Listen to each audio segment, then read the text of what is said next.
पता है हम सब मौत से क्यों डरते हैं? वास्तविकता में हम मौत से नहीं डर रहे होते हैं, बल्कि अपनी अधूरी ख्वाहिशों से डर रहे होते हैं। हमारी इच्छाएं पूरी नहीं होती हैं। कभी भी तुम देखना कि तुम्हें डर अपने खत्म होने का नहीं होता है, अपनी मौत का डर नहीं होता है। तुम्हें हमेशा डर होता है कि वो चीज़ अधूरी छूट जाएगी, वो चीज़ मुझसे छूट जाएगी, वो रह जाएगा, या मैं वो करना चाहता हूँ।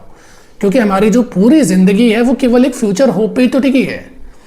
जैसे कि कुछ लोग हैं जो रुपए कमाना चाहते हैं, कोई किसी जॉब के पीछे भाग रहे हैं, कोई किसी अपने रिलेशन, किसी रिश्ते के पीछे भाग रहे हैं।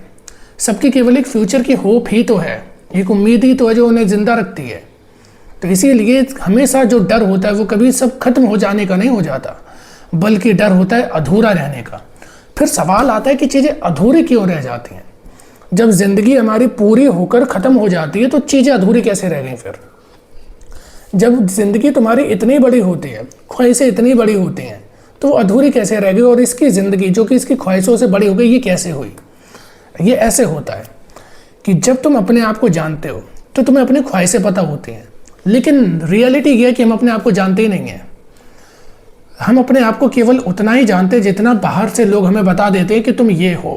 तुम्हें एक नाम दे देते हैं, तुम्हें एक परिवार दे देते हैं, तुम्हें एक वैल्यूज़ दे देते हैं, तुम्हें आवाज़ दे देते हैं।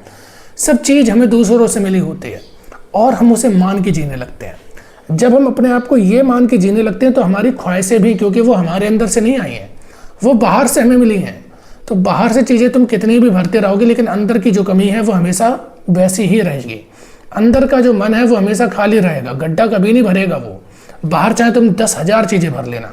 तो इसीलिए वो ख्वाहिशों का पहाड़ इतना बड़ा हो जाता है, क्योंकि ये हमें बाहर से मिला है। लेकिन जो लोग खुद को जानते हैं, खुद को समझते हैं, वो ज़िंदगी उनकी बहुत बड़ी हो जाती है। ख्वाहिशें तो उनके पैरों तले दब जाती हैं, क्योंकि वो उसे पूरा कर लेते हैं। वो जानते हैं कि बाहर से कुछ नहीं होने वाला, चीज़ें मेरे अंदर हैं, मुझे अंदर से ही अपने बदलाव लाना पड़ेगा। और जब मैं हर चीज़ जानता हूँ तो मुझे पता होता है मुझे क्या करना है, क्या नहीं करना। इसकी लाइफ डिस्ट्रैक्टेड ज़्यादा होती है जो सिर्फ बाहर से ज़िंदगी मिली होती है, कंफ्यूज होती है, इस वजह से इधर उधर 10 जगह भाग रहा होता है। लेकिन ये इसे पता होता है कि मुझे क्या करना है, क्या नहीं करना, और मेरे करने ना करने से होगा क्या, सब पता होता है इसे।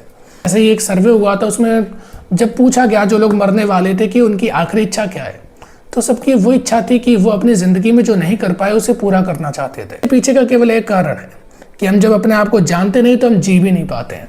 तुम हमेशा देखना, हम जिंदगी नहीं जी रहे होते हैं, हम केवल अपने रोल अदा कर रहे होते हैं। हम केवल एक अच्छे खिलाड़ी की तरह, एक अच्छे एक्टर की तरह अपनी भूमिका निभा रहे होते हैं। अच्छा भाई बन जाते हैं, अच्छे बेटे बन जाते हैं, अच्छे आगे चल कर पति बन जाते हो, बाप बन जाते हो, एम्प्लॉय किसी कंपनी के अच्छे बन जाते हो, जिस वर्क में होते हो उस वर्क में अच्छे हो जाते हो, अच्छे स्टूडेंट हो जाते हो। ये जो सोसाइटिकल रोल हमें मिले, हमारी पूरी ज़िंदगी इन सोसाइटिकल रोल्स को बिताते हुए निकल जाती है और ज़िंदगी इनके मुकाबले इतनी छोटी हो जाती है। लेकिन जो इस सोसाइटिकल रोल को अच्छे से समझता है वही समझ सकता है जो अपने आप को समझता है। उसे पता होता है ये सब फालतू बातें हैं, तो वो अपनी ज़िंदगी जीता है। और इतनी बात तो सबको ही पता है कि जो चीज़ हमें मिल जाती है उसकी वैल्यू कम हो जाती है। फिर भी 60-70 साल की ज़िंदगी जीने के बाद भी तुम्हारी ज़िंदगी से अभी तक मन ही नहीं भरा है, क्योंकि तुमने उसे जी नहीं है। अगर ज़िंदगी एक पल भी जी लोगे ना तो मौत का डर अपने आप खत्म हो जाता है, ज़िंदगी की इच्छा भी अपने आप खत्म हो जाती है, केवल एक पल अगर जी लोगे। लेकिन हम ज़िंदगी काट रहे होते हैं, हम अपने किरदार अदा कर रहे होते हैं, और यही प्रॉब्लम है कि हमारी पूरी ताउम्र हम बीत जाते हैं अपने वही किरदार को निभाते निभाते, और एक दिन सांसें थम जाती हैं। हमें डर इसीलिए होता है क्योंकि हमें लगता है हमारा किरदार पूरा नहीं हुआ, कभी हो भी नहीं सकता है, क्योंकि तुम वो हो ही नहीं जो तुम्हें किरदार मिले हैं। वो तो एक पिक्चर की तरह है, एक पिक्चर में रोल कर रहे हो तुम, बस काम खत्म, कहानी खत्म तुम्हारी। अब वो किरदार हमेशा कंप्लीट नहीं कर सकते तुम, तुम्हारी ख्वाहिशें कभी कंप्लीट नहीं हो सकती हैं।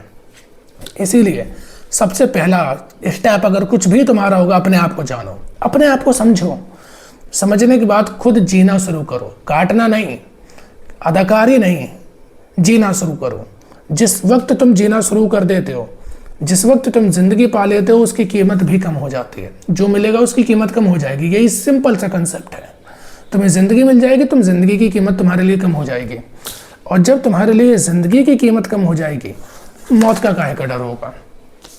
अगर इतनी बात तुम्हारे समझ में आ गई तो तुम कभी मौत से डरोगे नहीं, क्योंकि अगर तुम जीना सीख चुके हो तो तुम उस अपने अंतिम पल, मौत है क्या, अंतिम पल ही तो होता है, उस अपने अंतिम पल, उस मौत को भी जी लोगे तुम। अगर मौत को जीना है तो इसे समझना पड़ेगा, जीवन अपना शुरू करना पड़ेगा, किरदार छोड़ने पड़ेंगे। किरदार खत्म होते हैं कहानी के साथ, जीवन खत्म नहीं होता है, जीवन हर पल में होता है। ये तुम्हें सीखना ही पड़ेगा अगर तुम जीना चाहते हो, अगर तुम लिबरेट होना चाहते हो। हमेशा बोलते हैं कि मृत्यु के बाद सब बचता है, लेकिन मुक्ति पर शिव होता है। अगर शिव होना चाहते हो तो अपनी सारी पहले मान्यताएं छोड़ दो कि ये मैं हूं, क्योंकि तुम्हारी सबसे बड़ी प्रॉब्लम ये है कि तुम सब कुछ जानते हो।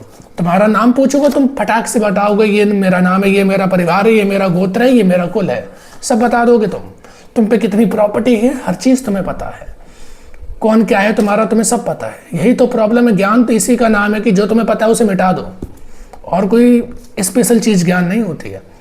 जब तुम उसे मिटा दोगे तब तुम जिंदगी अपनी जीना शुरू कर दोगे।